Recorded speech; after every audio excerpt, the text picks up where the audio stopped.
Assalamualaikum warahmatullahi wabarakatuh. Bismillahirrahmanirrahim. Innal hamdalillah nahmaduhu wa nasta'inuhu wa nastaghfiruh wa na'udzu billahi min syururi anfusina wa min sayyiati a'malina. May yahdihillahu fala mudilla lahu wa may yudlil fala hadiya lahu.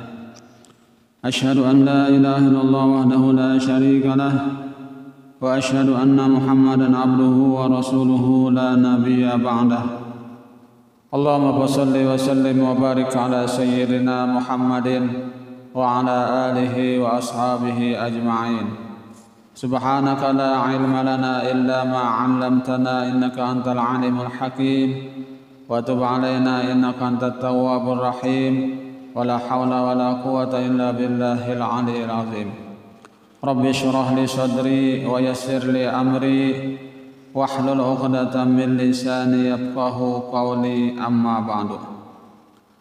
Hadirin jamaah salat maghrib Masjid Al-Jihad yang dimuliakan Allah. Pertama-tama terlebih dahulu marilah kita sama-sama memanjatkan puji dan syukur kita kehadirat Allah Subhanahu wa taala.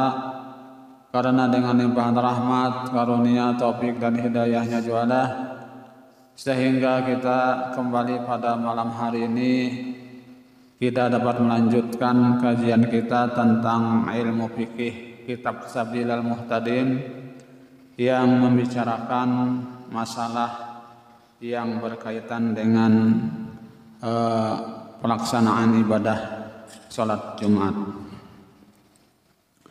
Salawat serta salam semoga pula senantiasa terlimpahkan kepada junjungan kita Nabi besar Muhammad sallallahu alaihi wasallam, pada keluarga beliau, sahabat beliau dan orang-orang yang senantiasa mengikuti jejak langkah beliau ila yaumil qiyamah.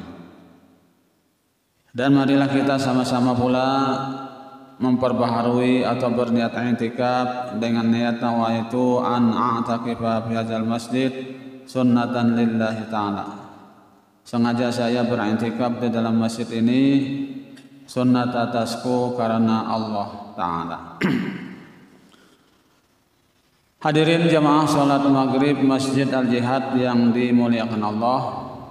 Baiklah, kita akan lanjutkan. Qala al-muallif rahimahullahu ta'ala wa nafa'ana bihi wa bi'ulumi fid dharain amin. Tidak makruh bagi orang yang melangkah ke muka sekalipun sampai 2 saf kalau saf yang di mukanya masih kosong. Tidak makruh bagi orang yang melangkah ke muka sekalipun sampai 2 saf kalau saf yang di mukanya masih kosong. Tetapi sunat tidak melangkah ke depan kalau masih ada tempat lain yang kosong pada safnya. Tetapi sunat tidak melangkah ke depan kalau masih ada tempat lain yang kosong pada safnya.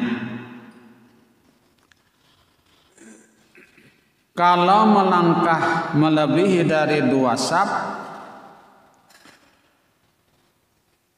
sedang masih diharapkan saf yang ada di hadapannya masih dapat diisi oleh orang yang ada di saf itu, ketika sholat hendak didirikan, maka makruh melangkah ke muka.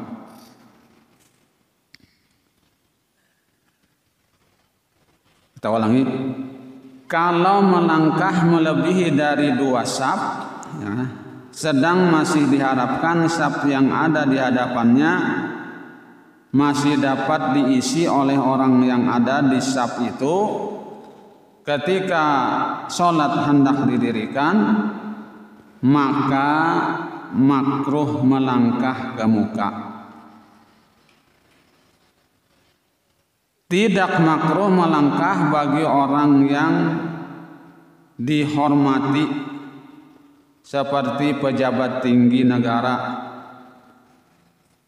Ya, tidak makruh melangkah bagi orang yang dihormati seperti pejabat tinggi negara atau orang yang soleh, karena orang banyak mengambil berkah kepadanya dan senang dilangkahinya. Demikianlah pendapat sebagian besar para fuqaha ahli fikih. Syekh Ibnu Hajar di dalam kitab Tuhfah mengatakan bahwa yang seperti ini berlaku hanya bagi kelompok orang yang mengenalnya. Ya, bahwa yang seperti ini berlaku hanya bagi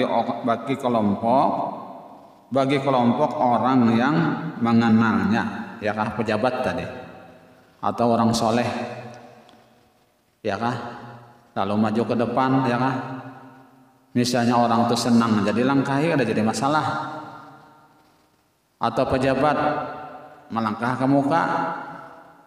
Yang namanya pejabat ya kan orang maklum aja, ya kah, tapi nang maklum ini tadi orang nang tahu juga, kelompoknya nang tahu, menang kada tahu sama manggarutu juga dia kan dilangkahi, ya kah, kada senang hatinya. Tapi kalau orang sudah tahu bahwa itunya pejabat, melangkah ke muka jadi masalah aja. Tapi kalau orang yang biasa, ya kah, melangkah ke muka, namun nanti langkah itu sangit, ya sudah, ya kah, atau kada senang menggerutu tamam nih, ya kah, ya sudah. Tapi kalau orang soleh, ya kah, melangkah ke muka nang dilangkahi senang aja misalnya di masalah juga.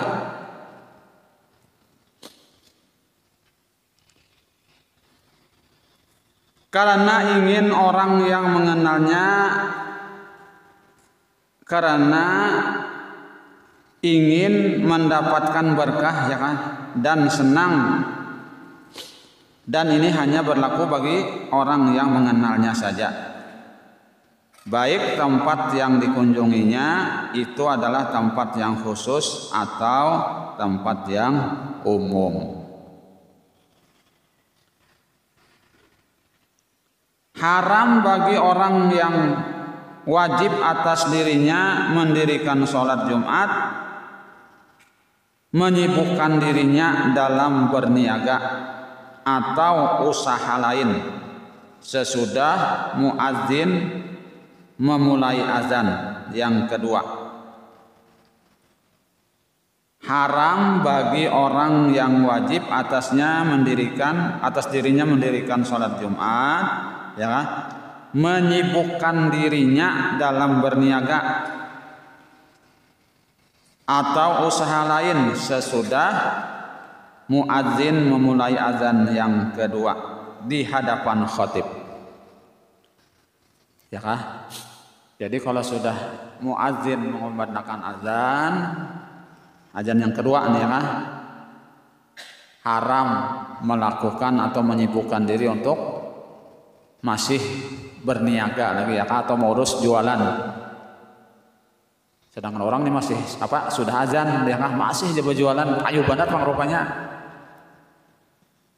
ya kah, situ parak sudah azan, situ paling payu, ya kan, jadi koler menutup dahulu. Nah, ya itu hukumnya haram. Jadi kalau sudah ya kah, paparak azan tuh sadangnya tutup sudah, ya kah, toko sadang ditutup tuh, ya kah. Ini nang wajib Jumat, nang wajib mendirikan sholat Jumat. Kalau nang kada wajib kan jadi masalah, kayak beginian misalnya kada wajib juga tersalahnya, ya, atau kananakan misalnya yang kada wajib juga. Ini sorong nang sudah dinyatakan wajib, ya kah, sudah akil balik, nah itu wajib sudah mendirikan mendirikan sholat Jumat.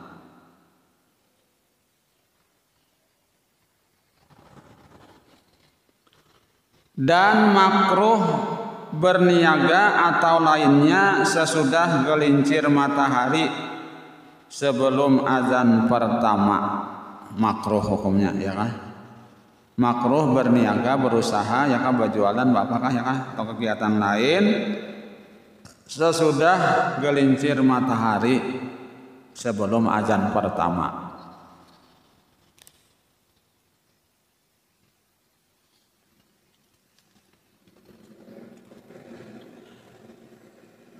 Nah kemudian pasal berikutnya, orang yang mendapatkan sholat Jumat dan yang tidak mendapatkan sholat Jumat bersama imamnya.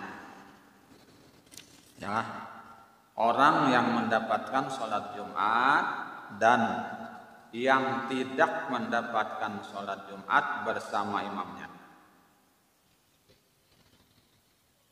Siapa yang sempat mengerjakan sebagian dari rakaat yang kedua bersama imamnya yang suci dari hadas dan tetap sebagai makmum sampai imamnya memberi salam, maka didapatnya sholat Jumat bersama dengan imamnya.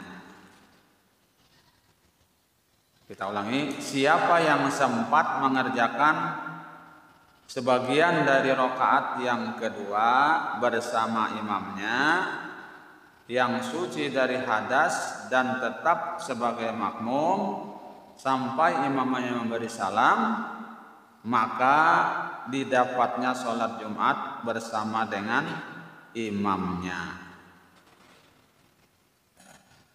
Dan sesudah imamnya memberi salam, maka ia berdiri lagi mengerjakan rakaat yang tertinggal dengan membaca surah Fatihah dengan suara yang nyaring.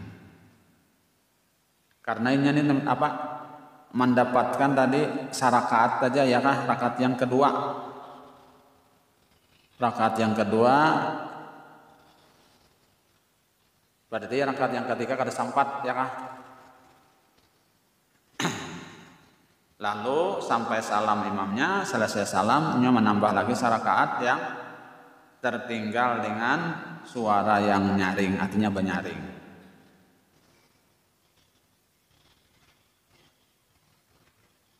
Nah itu orang mendapatkan ngaranya sholat Jumat bersama imamnya. Kalau seorang merasa ragu apakah ia mendapatkan rakaat yang kedua sebelum imamnya memberi salam, apakah ia sempat sujud bersama dengan imamnya atau tidak, maka dalam hal ini ia wajib sujud. Kemudian sholat Jumatnya diteruskannya. Atau ragu sesudah imamnya memberi salam, hendaklah diselesaikan sholat zuhur saja. Karena keraguan itu yang menyebabkan ia tidak mendapatkan sarakaat bersama imamnya. Artinya bila kada sempat sarakaat bersama imam ya kah? Atau ini ragu, nah berarti ini kada sempat ngaranya, kada sempat bersama sholat Jumat bersama imam. Diketahui dari uraian di atas, kalau dibawanya rakaat yang kedua sedang ia tahu pada saat duduk membaca tahiyat ia meninggalkan sujud pada rakaat yang kedua, maka sesudah itu hendaklah ia sujud dan membaca tahiyat lagi, dan sebelum salam ia mengerjakan lagi sujud sahwi dan sholat Jumatnya sah.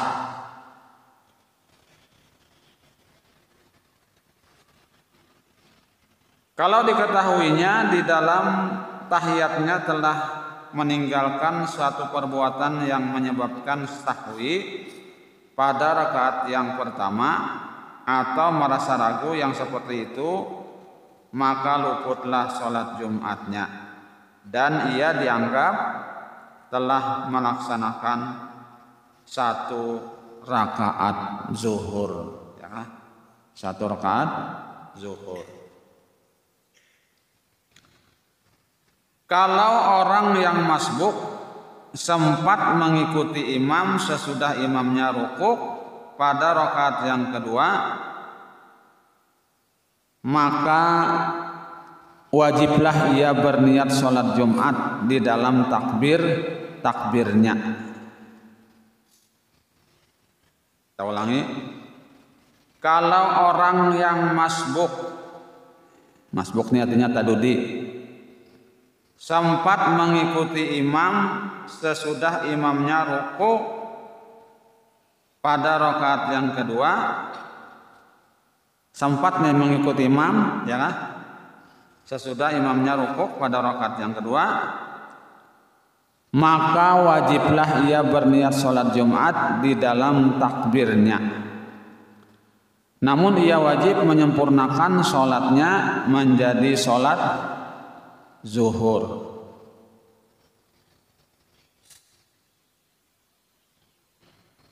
Jadi apabila kita sholat Jumat tadi, ketika kita takbir tadi, ya kah, imam ini sudah rukuk, ya kah, kita mengikuti imam sesudah imamnya rukuk. Arti rukuk itu artinya berarti itidal, ya kah. Nah, kesawat lagi rukuk. Nah, berarti inya ini memang wajib berniat tadi sholat Jumat di dalam takbirnya, namun ia wajib menyempurnakan sholatnya menjadi sholat zuhur. Berarti nya 4 rakaat, ya kah. Apabila di rakaat yang pertama tadi kada sempat mengikuti imamnya sudah rukuk, ya kah, berarti sudah rukuk artinya sudah itidal. Ya kayaknya masih rukuk, kita sempat rukuk, nah itu sempat artinya rakaat kita. Apabila kada sempat, imamnya sudah rukuk artinya itidal, ada sholat lagi kita, tapi tetap berniat sholat Jumat, namun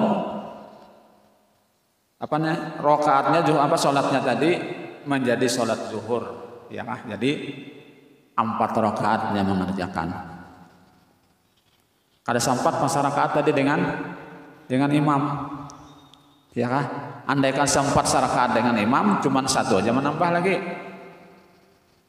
1 rakaat maksudnya menambah lagi, karena sudah rakaat tadi dengan imam. Nah, karena hanya kada sempat rakaat, imamnya tadi sudah rukuk, ya kah, sudah selesai rukuk, berarti berdirinya yang itidal, ya kah. Nah, kada sempatnya sama imam tadi rakaat. Lalu niatnya tetap niat sholat Jumat, tapi pekerjaannya sholat zuhur. Jadi 4 rakaat. Karena ia tidak sempat mengikuti imamnya sarakaat, nah itu alasannya, ya kah, ada sempat. Imam tadi sudah rukuk, sudah selesai rukuk tadi, ya kah, entah tidak kah atau sudah sujud kan, ada sawat bang. Tapi tetap aja niatnya sholat Jumat, namun pekerjaannya dilakukan sholat zuhur.